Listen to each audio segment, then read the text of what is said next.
Hola, halo semuanya, selamat pagi. Apakah sudah siap belajar?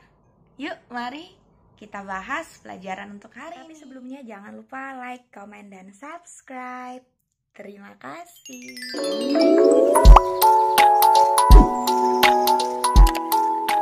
Cystitis for today.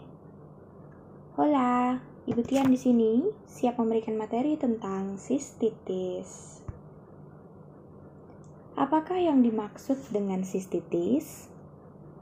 Cystitis adalah peradangan pada kandung kemih. Penyebabnya dapat berupa faktor infeksi dan non-infeksi, serta dapat mengakibatkan nyeri saat sedang berkemih. Ada juga namanya interstitial cystitis.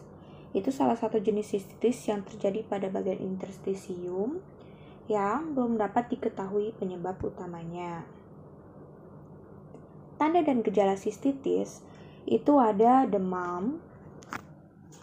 Tetapi sebelumnya, apakah kalian tahu bagaimana tubuh bisa menjadi demam? Demam itu dihasilkan oleh zat kimia, namanya interleukin. Si interleukin itu dikeluarkan oleh sel darah putih yang adalah tentara tubuh kita untuk menyingkirkan bakteri atau virus atau mikroorganisme atau whatever yang menurut tubuh adalah pengganggu. Jadi ceritanya, contohnya si virus atau kuman itu masuk ke tubuh. Nah, dia tuh suka temperatur tubuh yang normal. Sehingga tubuh kita tuh pintar. Tubuh akhirnya menaikkan suhu tubuhnya agar para pengganggu tersebut merasa tidak nyaman dan akhirnya mati. Lalu tanda dan gejala selanjutnya adalah frekuensi buang air kecil yang meningkat, tetapi hanya sedikit urin yang keluar, atau bahasa lainnya adalah oliguria. Kenapa oliguria ini bisa terjadi? Oliguria ini terjadi karena adanya pembengkakan pada kandung kemih. Namanya saja cystitis. Semua yang berakhiran itis belakangnya itu berarti inflamasi atau peradangan. Nah, kembali lagi kalian harus mengingat apa saja manifestasi klinis atau tanda dan gejala ketika terjadi inflamasi. Salah satunya adalah pembengkakan. Demikian juga yang terjadi pada cystitis. Terdapat pembengkakan pada kandung kemih, sehingga hanya sedikit urin yang bisa keluar dari dalam kandung kemih tersebut.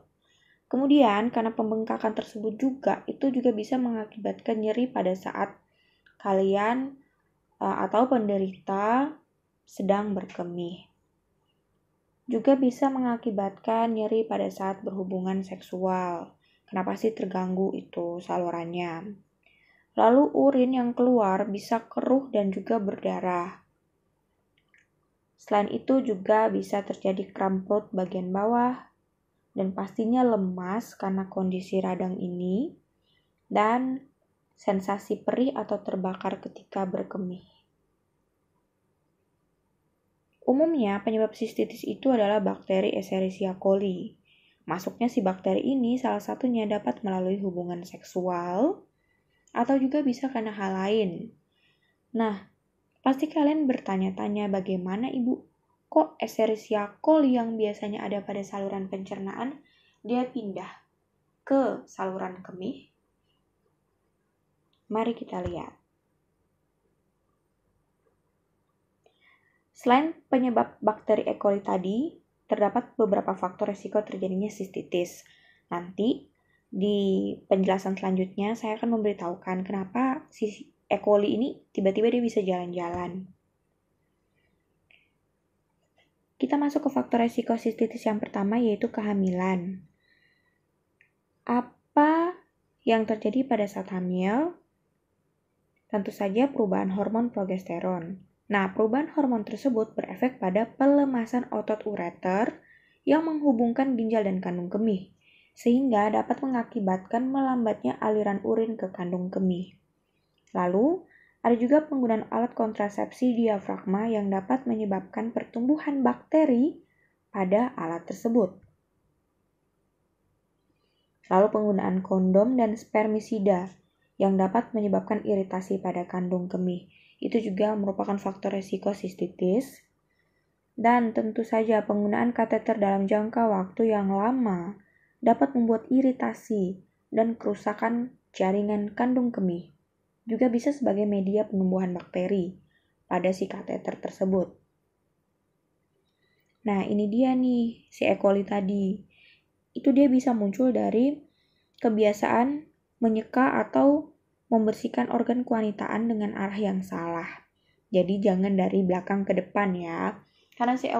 coli tersebut bisa saja pindah dari anus ke uretra. Lalu penggunaan celana dalam yang tidak menyerap keringat dan terlalu ketat bisa menimbulkan kelembapan. Kelembapan tersebut bisa memicu pertumbuhan bakteri. Ternyata banyak. Saya sampai belibet menjelaskannya. Lalu karena sistem kekebalan tubuh yang lemah, itu bukan hanya sistitis, dia bisa menyerang kemanapun bakteri-bakteri itu dan virus-virus jika kekebalan tubuh kita lemah. Lalu tes diagnostik apa yang bisa membantu untuk mendiagnosa seseorang itu menderita sistitis atau tidak? Yang pertama ada sistoskopi untuk melihat kondisi kandung kemih dengan teropong tipis dan mengambil jaringan biopsi. Lalu pemeriksaan urin untuk mengetahui adanya darah, bakteri, dan juga nanah di urin. Untuk menentukan perlunya pemeriksaan kultur bakteri urin. Jadi ceritanya kalau misalnya sudah pemeriksaan urin, ketemulah di dalam ada darah, ada bakteri, ada nanah. Nah, itu lanjut tuh ke kultur bakteri urin. Lalu ada juga pemeriksaan X-ray dan USG untuk mengetahui adanya kemungkinan penyebab lain seperti tumor atau kelainan struktural.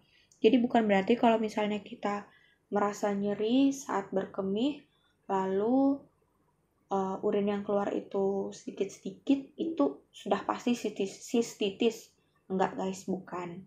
Bisa juga karena hal yang lain. Jadi untuk memastikannya, bisa menggunakan X-ray dan USG. Yes, sekarang kita masuk bagaimana caranya sistitis dapat terjadi. Namun sebelumnya perlu kalian ingat, pada kondisi normal, urin itu bersifat steril karena dipertahankan jumlah dan frekuensi urinnya. Mikroorganisme itu berkembang pada uretra distal. Cara mikroorganisme masuk sehingga bisa jadi sistitis itu ada 4. Yang pertama, ascending, lalu limfogen, hematogen, dan yang terakhir direct extension. Untuk yang ascending ini yang paling umum terjadi. Yang pertama ada bakteri, dia masuk melalui uretra kita. Kemudian bakteri tersebut membuat kolonisasi pada uretra, pada introitus vagina, preposium penis, perineum, dan juga anus. Kemudian setelah kolonisasi tersebut terbentuk, masuklah si bakteri tersebut ke buli-buli. Dan dia membuat multiplikasi dan penempelan bakteri ke kandung kemih. Lalu dilanjutkan ke ureter dan juga ke ginjal. Yes, ini paling umum terjadi.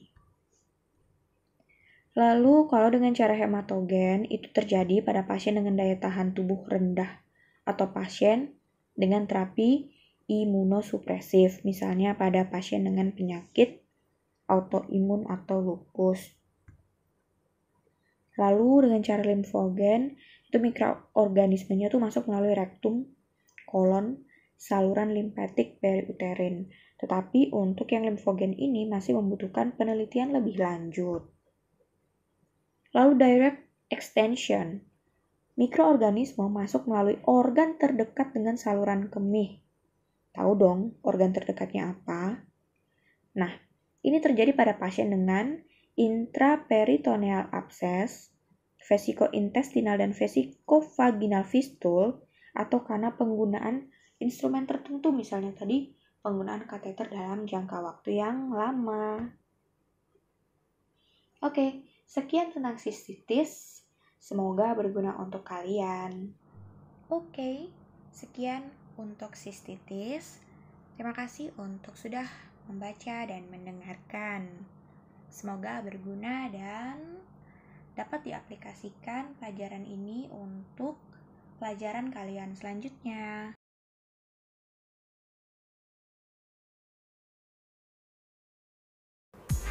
Until next week, share, bye-bye. Biar bantu teman yang lain juga bisa belajar. Jangan lupa klik like, bantu Ibu Tian semakin semangat mengajar, dan subscribe bagi yang belum subscribe.